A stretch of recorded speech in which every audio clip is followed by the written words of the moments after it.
Every time you're shopping for groceries, you're filling up your car, or just looking at your credit card bill. Everything is just costing more. Since 2019, food prices are up 25%. This is per USDA. So what's the big plan to fix it? Well, some of it includes increasing the cost of your mortgage, your car loan, and also your credit card debt. That's the Fed's fight against inflation, and your wallet is stuck in the middle of it. So let's talk about something that we feel all day, inflation. And for a few years now, your money doesn't go as far as it used to, and that's not just in your head. So just last month, inflation was running at 2.7%. And if that looks like a small number, that 2.7% is sitting on top of years of price hike. Food, gas, rent, all of that is up way higher than it used to be a couple of years ago. And this hits the hardest where it really hurts the most. Families are already stretched thin and they really don't have much to cut. And when all these prices go up, there is really nowhere to hide. And this is exactly the kind of pressure that the Federal Reserve is supposed to fix. But well, the main tool they use for fighting against inflation comes with its own painful side effects. So how does Fed really try to slow prices down?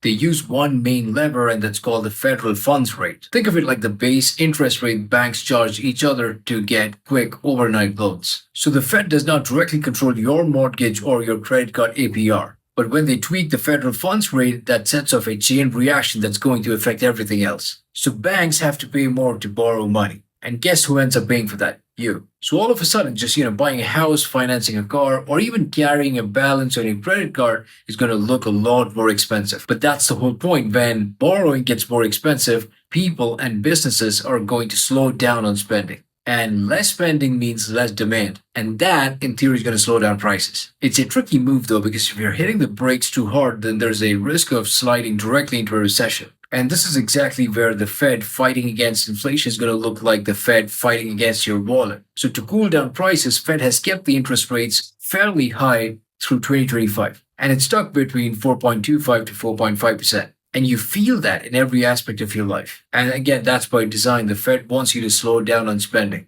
But the side effect is the number of jobs. Its job is basically to keep the prices steady and the employment rate high. And the problem is the tool that it uses to fix one makes the other worse. So the decisions made in Washington are not just headlines, they hit you where you live. Would really love to know how you're dealing with this. Do let me know in the comments below. So here's where things stand as of now. The Fed is basically sitting tight. So the interest rates are on hold until they get more data on employment and inflation. Inflation is still not where Fed wants it to be, which is at 2%. As of now, no one's sure if a rate cut is coming up this year, but it all really depends on what the inflation and employment numbers say. So the fight against inflation is not really personal, but it sure feels like that when you're paying the price. It's a tough trade-off between the prices that you pay, the job market, and the borrowing cost. So understanding all of this and how it works is not going to magically make your bills cheaper, but it does help to understand the forces that are playing behind your net worth and how you manage money. It turns a confusing headline into something that you actually understand, story that you are a part of. I will see you tomorrow.